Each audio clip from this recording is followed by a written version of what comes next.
Jumpa lagi di channel kita semua. Jangan lupa like, komen, share, dan subscribe. Selamat membaca dan mendengarkan. Sang Penguasa Elemental. Bab 11-15. Bab 11. Sekitar 1 jam kemudian, cahaya biru pemberian Alex itu sudah sepenuhnya menyatu dengan tubuh Julia. Perlahan kondisi Julia mulai stabil. Hal itu dapat dilihat dari layar monitor pasien yang berada di sebelahnya. Kesadaran Julia pun berangsur-angsur pulih. Setelah melihat itu, Axel tak bisa lagi menahan rasa bahagianya. Ia pun mendekap ibunya yang masih berbaring sambil menangis bahagia. Tak lama setelah itu, dokter yang merawat ibu Axel datang bersama para perawat untuk memeriksa kondisi terkini Julia. Dokter itu tampak sangat kaget dan berseru, "Tuh, Tuan Skais, ini adalah sebuah keajaiban. Kondisi ibu Anda sudah membaik, bahkan tanda-tanda vitalnya seperti menunjukkan bahwa pecahnya pembuluh darah itu tidak pernah terjadi," kata dokter itu dengan penuh semangat. "Mungkinkah saya telah salah dalam mendiagnosis penyakit Nyonya Julia? Tuan Skais, ini benar-benar keajaiban," lanjut dokter itu menjelaskan. "Tidak masalah dokter, selama ibu saya membaik, itu artinya Anda telah mengusahakan yang terbaik. Saya sangat menghargai hal itu," jawab Axel berterima kasih. Meskipun ia tahu jika kesembuhan ibunya adalah berkat cahaya biru pemberian Alex, namun Axel tetap sangat berterima kasih atas semua usaha dari pihak rumah sakit untuk membantu memberi perawatan pada ibunya. Jika bukan karena pihak rumah sakit yang bekerja keras menangani ibunya dengan segera, bahkan jika dia bertemu dengan Alex sore ini, mungkin itu sudah tidak ada pengaruhnya. Dilihat dari kondisi ibunya tadi pagi, jika itu terlambat mendapat penanganan barang 1 jam saja, mungkin ibunya sudah tidak bisa terselamatkan. Dengan begitu Axel merasa dia benar-benar perlu berterima kasih kepada pihak rumah sakit, terutama Dr. Ardi Nugraha, yang merupakan kepala rumah sakit Nugraha Medica. Ia bahkan turun tangan langsung untuk merawat ibunya. Bukankah sangat tidak sopan jika ia tidak berterima kasih? Setelah serangkaian pemeriksaan, Dr. Ardi menyatakan jika pemulihan Julia terus membaik, maka setelah Julia sadar mereka bisa segera pulang. Keesokan paginya, Axel sudah bersiap berangkat ke sekolah. Karena kondisi ibunya sudah membaik, ia memutuskan untuk masuk sekolah hari ini. Axel hanya berpesan pada Dr. Ardi agar segera menghubunginya jika terjadi sesuatu pada ibunya. Setelah itu ia berjalan keluar dari rumah sakit. Tepat saat ia tiba di gerbang dan bersiap mencari mobil angkutan umum, tiba-tiba ponselnya berdering. Olivia lah yang menelepon. "Halo Axel, kamu di mana?" tanya Olivia dari seberang telepon. "Aku di gerbang rumah sakit, aku akan ke sekolah."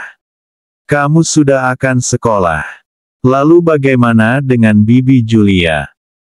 "Kondisi ibuku sudah membaik, aku juga sudah berpesan pada Dr. Ardi, agar segera menghubungiku jika terjadi sesuatu." "Oke, Axel. Kamu tunggu sebentar, aku dan ayah ibuku sebentar lagi akan tiba di sana. Kita bisa berangkat ke sekolah bersama."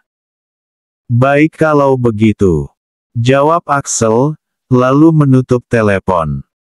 Tak sampai 5 menit kemudian, 2 mobil mewah terlihat mendekat dari kejauhan, kemudian berhenti di depan Axel.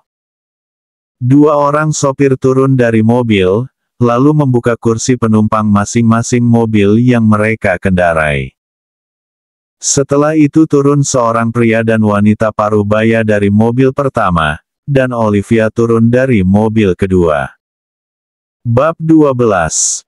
Paman Will, Bibi Sabrina, terima kasih sudah datang menjenguk. Sapa Axel sambil mendekat ke arah kedua orang itu.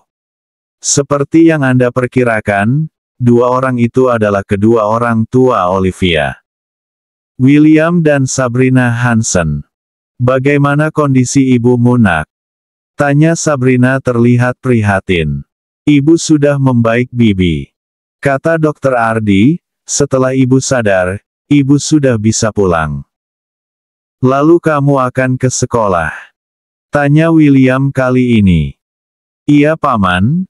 Karena kondisi ibu sudah membaik, aku rasa sudah tidak apa-apa jika aku masuk sekolah. Mari Paman, Bibi aku antar kalian ke atas. Ajak Axel. Tidak apa-apa, nak. Kamu berangkat saja, biar Paman dan Bibi masuk sendiri saja.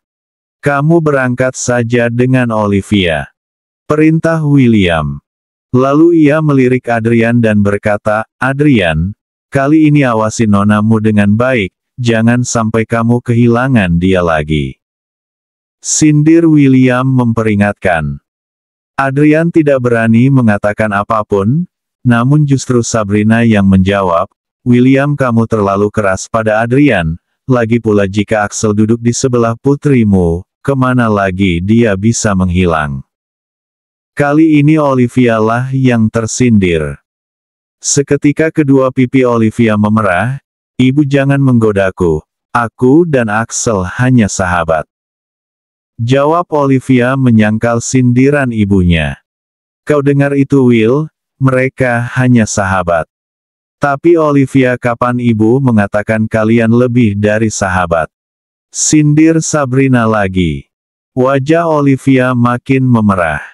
Sudahlah, kalian segeralah berangkat, nanti kesiangan. Berhati-hatilah di perjalanan. Ujar William menutup percakapan. Setelah itu mereka berpisah, menuju tujuan masing-masing. Will, kamu lihat kan tadi ekspresi Olivia. Aku senang sekali sepertinya cita-citamu dan Dylan akan terwujud. Aku juga sangat menyukai anak muda itu. Kata Sabrina dengan ekspresi senang terpancar di wajahnya. Aku tahu. Tapi sebenarnya aku berpikir, sepertinya anak itu tidak menyukai Olive kita. Jawab William tampak ragu. Kamu berpikir terlalu jauh, anak itu seperti ayahnya. Dia tidak akan mudah mengungkapkan perasaannya, jika tidak coba kamu pikir bagaimana Julia bisa tidak tahu jika Dylan menyukainya selama bertahun-tahun. Itu semua karena Dylan sangat pandai menyembunyikannya, yang ia lakukan hanya memberi perhatian tanpa batas pada Julia. Aku saja sampai iri padanya. Jawab Sabrina menenangkan hati suaminya. Tapi bukannya tenang, William justru berkata, jadi kamu mau bilang kalau perhatianku kurang? Tanya William sambil memutar bola matanya, berpura-pura marah. Sabrina menggandeng tangan suaminya mesra lalu berkata, tidak suamiku sayang. Bagiku, kamu itu suami terbaik. Jawab Sabrina mesra. Rio, supir William yang berjalan di belakang mereka, hanya bisa geleng-geleng kepala melihat tingkah kedua majikannya itu. Sementara itu di perjalanan ke sekolah. Axel sedang duduk melamun di kursi penumpang. Ia melihat keluar jendela dan sedang memikirkan bagaimana kondisi Nona Evelyn sekarang, apakah dia sudah membaik. Haruskah aku mengembalikan kepemilikan Megatrix padanya? Belum sempat ia memikirkan jawaban atas pertanyaannya, seseorang tiba-tiba memegang tangannya. Axel menoleh ke arah Olivia. Olivia tampak tersenyum dan berkata, kamu sedang memikirkan apa Sel? Vania, kamu jangan sedih. Kamu itu lelaki baik, Tuhan pasti menyiapkan gadis yang terbaik juga untuk menemani hidupmu. Jika Vania meninggalkanmu, artinya dia tidak cukup baik untukmu. Kata Olivia menghibur, dia kira Axel masih memikirkan hubungannya dengan Vania yang sudah putus. Saat memikirkan itu hatinya terasa pahit. Siapa yang bilang padamu aku memikirkan Vania? Tanya Axel dengan seringai jahat. Aku. Seketika Olivia terbata-bata tidak bisa mengatakan apapun. Kamu tidak perlu khawatir. Jika Vania ingin putus maka biarkan saja, aku kan masih punya kamu. Dek. Mendengar itu Olivia tertegun, waktu seakan berhenti. Setelah hening sejenak, ia baru sadar jika Axel menggodanya. Tidak. Olivia makin terbata. Apa maksudmu tidak? Apa kamu tidak suka padaku? Kata Axel sambil mendekatkan wajahnya ke wajah Olivia. Bab 13. Seketika itu seluruh tubuh Olivia terasa panas, tubuhnya gemetar tak terkendali. Matanya lalu terpejam, dan napasnya tak beraturan. Hahaha. Tiba-tiba terdengar suara tawa geli Axel. Kamu lucu sekali Olivia, kamu pasti takut aku akan menciummu kan? Ejek Axel sambil tertawa terpingkal-pingkal. Dia merasa senang karena berhasil mengerjai Olivia. Yang tidak dia ketahui, perlakuannya itu hampir membuat Olivia melayang ke surga. Sejak mereka kecil, Olivia sudah menyukai Axel. Axel pun sebenarnya juga punya perasaan seperti itu pada Olivia. Namun karena mereka terlalu dekat satu sama lain, perasaan itu jadi terasa biasa saja. Jika dipikir-pikir, kedekatan Axel dengan Olivia, bahkan melebihi kedekatannya dengan Vania. Sejak kecil Olivia sering memeluk, mencium dan menyentuh Axel, begitu pula sebaliknya. Beberapa kali mereka bahkan pernah mandi dan tidur bersama, tentu saja tidur dalam arti sebenarnya. Meskipun itu terjadi saat mereka masih kecil, tapi dengan itu saja sudah cukup membuktikan perasaan mereka satu sama lain. Hanya saja, setelah mereka beranjak remaja, apalagi setelah masuk SMA dan Axel bertemu lalu berpacaran dengan Vania, hal-hal yang sering mereka lakukan dulu, menjadi hal yang tabu. Bahkan terasa canggung. Sejak hari itu, Olivia baru menyadari kalau perasaannya pada Axel bukanlah rasa suka sebagai sahabat, melainkan rasa suka antara pria dan wanita. Ketika ia mengetahui hubungan Axel dan Vania putus, entah kenapa ada rasa nyaman yang aneh dalam hatinya, apakah dia jatuh hati pada Axel? Olivia yang mendengar tawa Axel membuka mata, dengan kesal ia memukuli Axel dengan kedua tangannya. Axel yang dipukuli hanya tertawa dan berteriak seakan kesakitan, padahal pukulan Olivia sama sekali tidak menyakitinya. Dalam hati Axel saat itu juga ada perasaan nyaman yang aneh, namun dia cepat-cepat menepisnya. Karena dia tidak ingin persahabatan mereka akan rusak, hanya karena perasaan lain, yang belum tentu mereka berdua sama-sama merasakannya. Adrian yang sejak tadi tidak bisa fokus menyetir, akhirnya menghela napas. Ia mengira akan terjadi adegan panas di dalam mobil. Sebagai lelaki dewasa yang normal, tidak bisa dipungkiri kalau dia juga berharap adegan itu akan terjadi. Sekitar 10 menit kemudian, mereka telah sampai di sekolah. Sebelum turun mereka berdua merapikan seragam mereka masing-masing yang kini terlihat kusut setelah pertempuran mereka tadi. Mereka berdua saling melempar senyum, lalu berjalan beriringan memasuki gerbang sekolah. Baru saja beberapa langkah mereka berjalan, terdengar suara mengejek dari samping, wah wah wah, tampaknya sang kodok telah berhasil menjerat angsa yang lain. Kata seorang pemuda berambut pirang, yang sedang duduk bersama seorang gadis cantik dan ada dua pria lain di belakang pemuda itu. Pria itu tidak lain adalah Din Sanjaya, putra kedua keluarga Sanjaya yang terkenal sebagai playboy di sekolah. Pria itu sekarang adalah pacar dari Vania, mantan pacar Axel, yang baru saja putus 1 hari yang lalu. Tentu saja gadis yang duduk bersamanya adalah Vania, dan 2 pria lainnya adalah Marcel dan Mike, 2 teman Dean sekaligus pengawalnya. Axel tidak menjawab perkataan Dean. Ia hanya menatap ke arah Vania, ia ingin melihat ekspresi Vania yang acuh. Bahkan Vania sama sekali tidak menatap ke arahnya.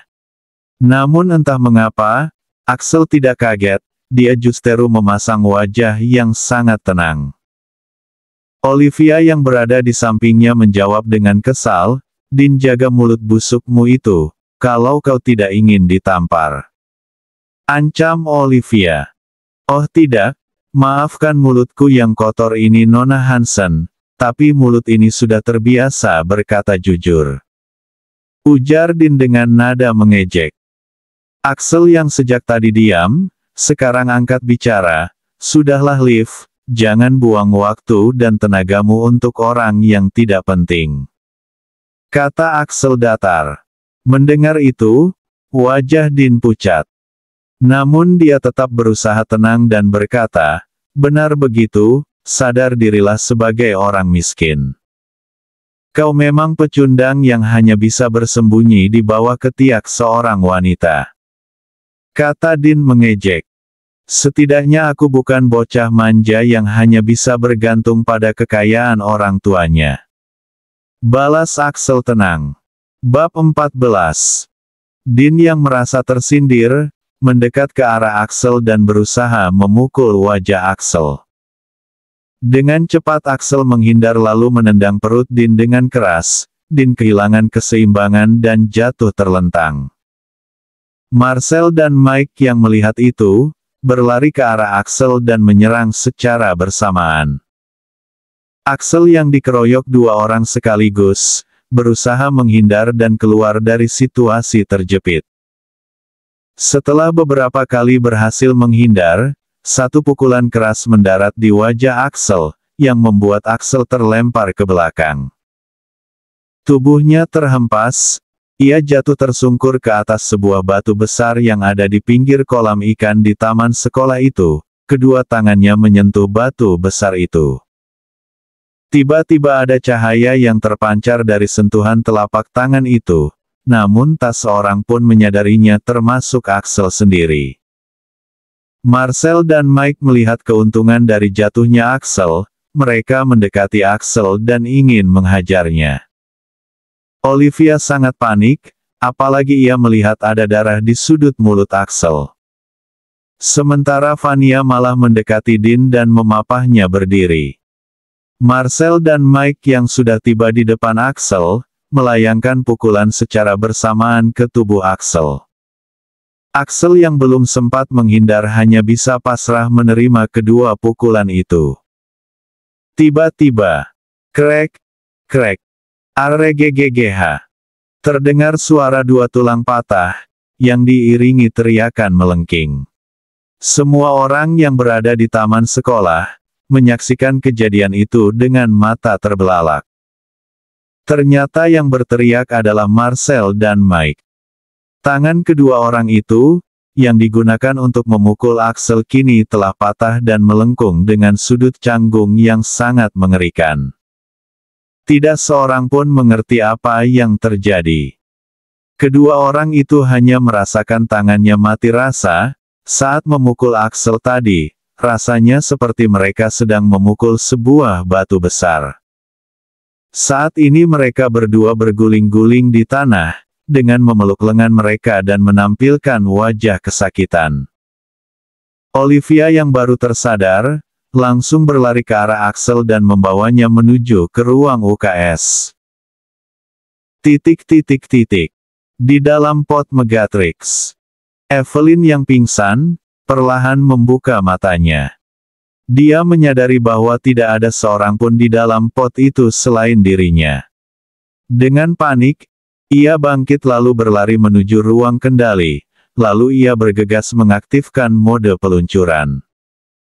Megatrix segera lepas landas dan melesat cepat keluar dari atmosfer bumi. Bip, Bip, bip. Secara bersamaan, muncul notifikasi dalam pikiran Axel, Lilian dan juga Tristan. Lilian dan Tristan langsung menghilang dari tempatnya, lalu muncul di tempat Megatrix mendarat sebelumnya. Alangkah terkejutnya mereka, ketika melihat Megatrix sudah tidak berada di tempatnya. Apa yang terjadi? Siapa yang mengendalikan Megatrix? Tanya Tristan panik. Aku juga tidak tahu, mungkinkah Nona Evelyn? Tebak Lilian. Kakak, kita harus segera melaporkan ini pada Tuan Axel. Kau benar, aku akan segera menghubungi Tuan Axel. Titik. Di ruang UKS Savannah International School. Olivia sedang mengambil kapas dan obat merah untuk mengobati luka di bibir Axel. Ia lalu menekan-nekan sudut bibir Axel yang berdarah itu dengan lembut. Axel yang duduk di ranjang ruang UKS menatap wajah cemas gadis di depannya itu. Ia tak kuasa tersenyum dan muncul niat jahil dalam pikirannya. Axel lalu berteriak, "Au, sakit sekali." Seketika itu ia mencengkram tangan Olivia dengan tangannya. Olivia yang dikagetkan, segera tersentak. Tanpa sengaja kedua tatapan mereka bertemu. Bab 15. Entah siapa yang memulai, dua kepala itu mendekat satu sama lain dan akhirnya dua bibir itu bertemu dan saling melumat selama beberapa saat. Hingga akhirnya Olivia merasakan sebuah gerakan yang masuk ke dalam seragam sekolahnya dari bawah. Gerakan itu berhenti saat ia merasakan sesuatu meremas lembut bukit indahnya. Dia tersentak kaget, lalu refleks mundur menjauh. Ketika itu mereka baru sadar dengan apa yang sudah terjadi. Keduanya tampak canggung. Olivia bahkan tidak berani menatap mata Axel. Dengan kepala tertunduk dia berkata, "Sel, aku ke kelas duluan, kamu obati lukamu sendiri ya." Tanpa menunggu jawaban Axel dia berlari keluar dari ruang UKS. Setelah keluar dan menutup pintu, Olivia bersandar di pintu dan senyuman tersungging di bibirnya. "Bodoh, benar-benar gadis bodoh, kenapa kamu malah lari? Akhirnya kamu bisa mendapatkannya, kenapa kamu malah pergi?" Batin Olivia meronta-ronta, saat itu ia sadar dan ingin kembali ke dalam, namun setelah berpikir sejenak ia terlalu malu untuk melakukannya. Di luar angkasa yang jauh. Sesosok tinggi besar, dengan tubuh kekar dan penuh dengan kabel-kabel yang menjalar di tubuh dan kedua lengan serta kakinya. Sosok yang setinggi 2 meter itu, tampak mengenakan jubah bersayap yang panjang berwarna hitam, jubah itu tampak berkibar tertiup angin. Dia memperhatikan sebuah planet kecil tandus. Seluruh planet itu seperti baru saja terbakar hebat. Sosok itu adalah Lord Galaxy Cyborg Max, Black Cyborg. Ada dua sosok di sebelahnya, yang satu bertubuh putih, berkulas satu, tubuhnya tampak seperti raksasa, tingginya sekitar 3 meter, kulit putihnya kaku tampak seperti kulit badak. Dia adalah Phantom, salah satu dari dua panglima terkuat Black Cyborg. Ia termasuk ras badak dari Rhino Planet di galaksi Granger. Dia adalah satu-satunya ras badak yang tersisa, karena ia sendiri telah membantai seluruh bangsanya, untuk menunjukkan kesetiaannya pada Black Cyborg. Sosok yang satunya adalah Russell, pangeran dari ras Monkey Speed, putra dari Monkey Speed Gorgon, Lord dari Great Apes Planet.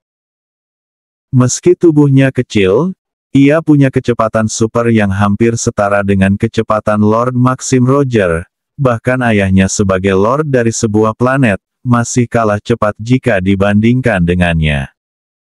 Dia juga adalah panglima terkuat Black Cyborg. Phantom, bagaimana hasil pencarian Blue Lyring itu? Tuan, belum ada petunjuk sama sekali tentang cincin itu. Belum ada kabar. Atau belum ada otak yang bisa kau pergunakan untuk melacaknya? Ejek Russell yang masih berjongkok di atas sebuah batu besar. Monyet sial, kau mau ku hajar, kata Pantom kesal. Badak besar bodoh, memangnya aku takut padamu. Mereka berdua mengeluarkan pancaran energi berwarna kuning, yang merupakan level energi tahap ketiga. Sudah cukup. Sebelum mereka mulai bertarung, suara berat dan menyeramkan itu sudah menghentikan mereka. Maafkan kami Tuan, jawab mereka berdua bersamaan.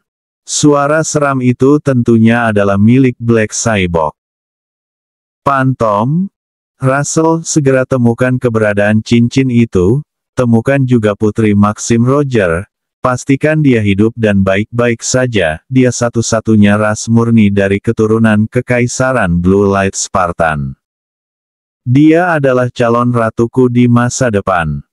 Baik tuanku. Baik tuanku.